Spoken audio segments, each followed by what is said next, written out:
కాకినాడలో వైద్య ఆరోగ్య శాఖలోని ఫైలేరియా విభాగపు ఉద్యోగి రాధాకృష్ణ ఆచూకీ ఇంకా లభ్యం కాలేదు. దీంతో రాధాకృష్ణ కుటుంబ సభ్యులు ఆందోళన వ్యక్తం చేస్తున్నారు. 4 రోజులుగా రాధాకృష్ణ కనిపించకుండా పోవడం, ఆయనకు సంబంధించిన వస్తువులు యానం ఎదురులంక వారిదిపై ఉండడంతో రాధాకృష్ణ మృతి చెంది ఉంటారని అధికారులు భావిస్తున్నారు. రాధాకృష్ణను మెడికల్ ఆఫీసర్ లోహిత అవినీతికి పాల్పడ్డారని కోరడం, అందుకు ఆయన ఒప్పుకోకపోవడంతో లైంగిక వేధింపులకు గురి చేశాడని ఫిర్యాదు చేశారని బంధువులు ఆరోపిస్తున్నారు. డాక్టర్ లోహితపై చర్యలు తీసుకుంటామని అంటున్న జిల్లా వైద్య ఆరోగ్య శాఖ అధికారి డాక్టర్ నాయక్తో మా ప్రతినిధి Naveen Raj face to face.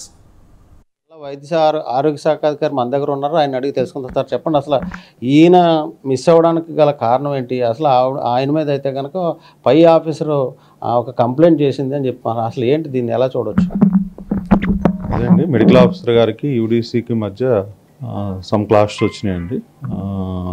అది మీకు అందరికీ చెప్తానే ఉన్నాము, అంటే తెలుస్తూనే ఉంది, పేపర్లో వస్తూనే ఉంది. బేసిక్గా తను మెడికల్ ఆఫీసర్ గారు యూడీసీ నా చెయ్యి పట్టుకున్నాడని చెప్పడము, యూడీసీ గారేమో లేదమ్మా నా చెయ్యి తగిలింది, దానికి నేను క్షమాపణ చెప్తున్నానని చెప్పడం, ఇలా జరిగింది. సో దీని మీద మనకి 2వ తారీఖు ఆమె కంప్లైంట్ ఇవ్వడం జరిగింది. నాకు యూడీసీని సరెండర్ చేస్తున్నానండి అని చెప్పి, యూడీసీ నా పరిధిలో అది కాదు ఆయన, కాబట్టి నేను రీజనల్ డైరెక్టర్ మేడంకి అప్లికేషన్, మెడికల్ ఆఫీసర్ ఇచ్చిన అప్లికేషన్ ఫార్వర్డ్ చేయడం జరిగింది. అక్కడ నుంచి మేడం గారు ఎంక్వైరీ చేశారు. ఎంక్వైరీ ఆఫీసర్గా డిప్యూటీ డిఎంహెచ్ఓని వేశారండి Sarita madam. Sarita madam enquiry చేశారు. వాళ్ళిద్దరిని పిలిచి ఎంక్వైరీ చేశారు. వేరు వేరు టైం స్లాట్స్లో ఆ రిపోర్ట్ అనేది ఆర్డీ మేడంకి సబ్మిట్ చేయడం జరిగింది. దాని మీద ఎటువంటి యాక్షన్ తీసుకోలేదు. ఆ రిపోర్ట్లో కూడా మేడము ఇది ఒక district level filaria research training centre మనకి కాకినాడలోనే ఉంది. సో ఇది ఒక డిస్ట్రిక్ట్కి అనుబంధంగా, డిఎంహెచ్ఓకి అనుబంధంగా ఉండే ఒక ఆర్గనైజేషను. దీంట్లో మళ్ళీ 11 యూనిట్స్ ఉన్నాయి, చాలామంది ఎంప్లాయీస్ ఉన్నారు.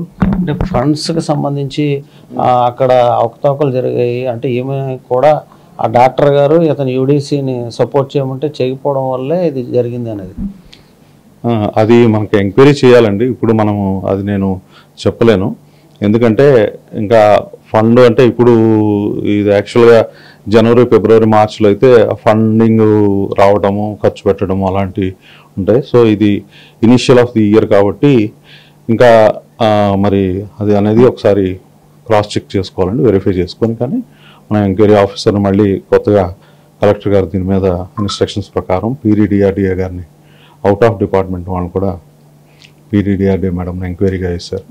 సో వారి ఎంక్వైరీలో మరి ఈ మెడికల్ ఆఫీసర్స్ని, వాళ్ళ స్టాఫ్ని, యూడీసీస్ని, ఇతర స్టాఫ్ని ఎంక్వైరీ చేసి నిజాలు ఎంక్వైరీలో కూడా డాక్టర్ సరిత మేడం అయితే ఇన్ఛార్జ్గా వచ్చారు. ఆమె ఎంక్వైరీలో కూడా ఇతనికి సంబంధించి అయితే కనుక పర్సనల్గా వేధించారు అని చెప్పి వాళ్ళ బంధువులు అయితే ఆరోపిస్తున్నారు.